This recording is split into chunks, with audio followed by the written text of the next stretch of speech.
What's poppin', world? I hope all is well. Thanks for tuning in. If you haven't already, go ahead and click that bell so you get notification anytime I go live and anytime I post a video. If you've been before and you know I'm about to put that fire out, go ahead and hit that like button so we get to the algorithm and more people can see this content. And if any moment during this video you like what you're hearing, go ahead and hit that thumbs up. And again, at any moment during this video, if you like what you're hearing, consider subscribing to the channel. We're growing fast. I'm trying to build a strong community and I want you to be a part of it. Let's get into this. Today, we're going to watch a clip. And the question is, do people have the same requirements for most of the people they deal with across the board? Or does it all depend on how good they look, how much you're attracted to them? Are these rules and standards altered? We're going to watch this clip and we're going to break this all the way down. Let's get into this. It's transactional. I think, here's the thing, I think unconsciously they have, I wouldn't say they're transactional, but I don't believe in unconditional love. I don't think love should be unconditional. Outside of your children and your parents, it's not going to be unconditional. I think if somebody treats you badly, you're no longer attracted to each other, somebody provides no benefit to you and you put no connection, you're not going to be unconditionally in love with them. So I think there are always conditions, but some people's conditions are far more transactional than others. Yeah, that's a good way of saying it. Yeah, so I would say, like, for example, my conditions might be that you have to be loyal to me, you have to be faithful, and you have to trust each other, etc. But another person's condition might be that you have to provide for me, you have to provide for my parents, and you have to do this, and you have to do. So just everybody has conditions. Some of those conditions are far more transactional than others, and how you know how transactional it is how attracted the person is. If they are genuinely attracted to you, it gets less and less transactional. As the attraction decreases, the transaction increases. All right, guys. So you saw that, you heard that. So yes, it is true, as she explained in that clip. Depending on who you are, right? If she's a woman, depending on how much she's attracted to you, what she may require of you, it's going to be different, right? It's going to be levels to it. Some people understand this logic with no problem. Others, they never thought this existed. They never knew. I'm going to give some examples, right? Because, I'm 35 years old and I had my fair share of women, right? And I've been married twice.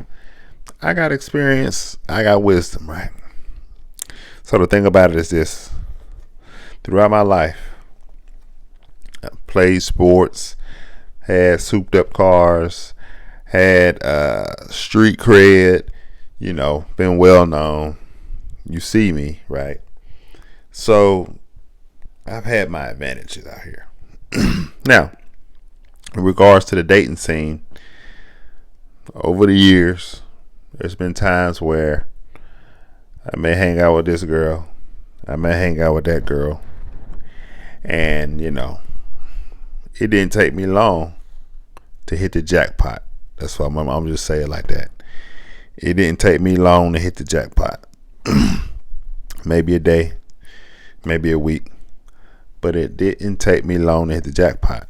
As to where other guys may have talked to that same woman, right? And he might have courted her or vetted her for weeks, for months, and he never hit the jackpot, right? He never hit the jackpot. But me stepping in there, I might get it just like that.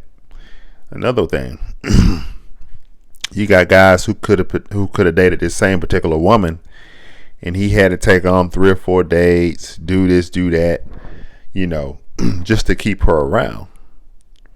But I might come on the scene. I might say, well, we went out to eat. We went out to the Olive Garden, but that's all we ever did.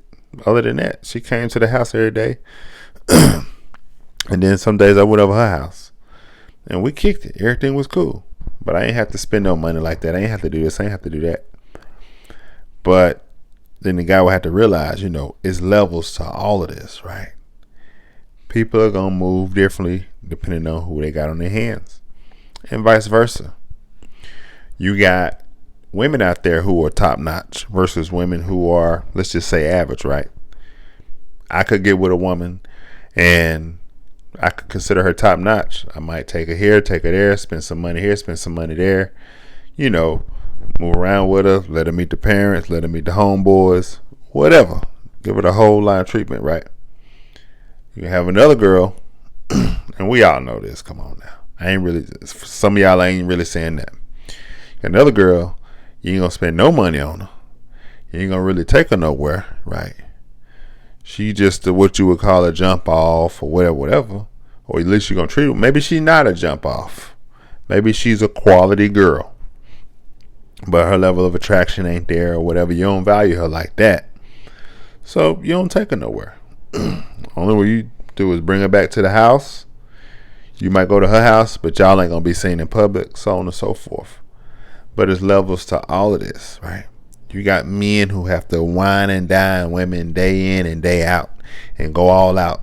Take care of that woman, take care of her family, take care of this, take care of that, just to spend time with her. Just to have decent conversations on the phone with her. You got to be doing all this stuff and spending all this money and spending all your time doing all this stuff that you would rather not be doing, but you want to get her, so you're going to do it so you can keep her around, right? Remember, guys, love is conditional. When we're talking about in relations between men and women, love is conditional. Like she said in that clip, ain't no unconditional love, right? Unless you're talking about from a parents to a child, or vice versa, a child to their parents, right? That's unconditional love. But outside of that, everything is conditional.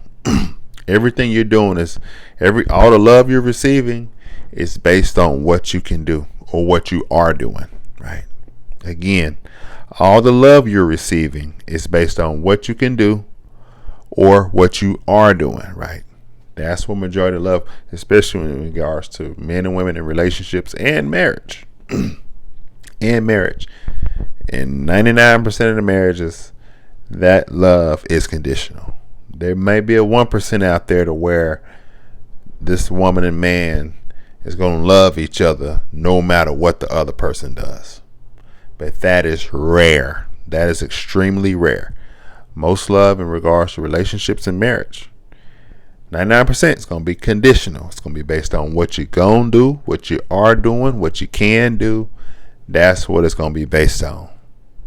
Make some mistakes in there and you will see the love start to change. Do some things you ain't got no business doing and you will see how that love start to change. But that's all I got for you guys. Like this video, share this video. Let me know in the comments. I could be off on this. And again, subscribe to the channel, Speaks the Beast. And remember, guys, keep God first. As it says on the wall, as for me and my house, we will serve the Lord. Joshua 24:15. And like I said, in relationships and marriage, love is conditional. Find someone who has genuine desire for you. Find someone who has genuine desire for you, and do not let anyone run you in the ground. That's male and female. Don't let anyone run you in the ground. Men, don't be no simp. Don't be out here spending money uncontrollably, right? And you're not getting the same value back in return. Right? You're not getting the same value back in return. But this is it. That's all I got for you guys. I love you all. Be blessed.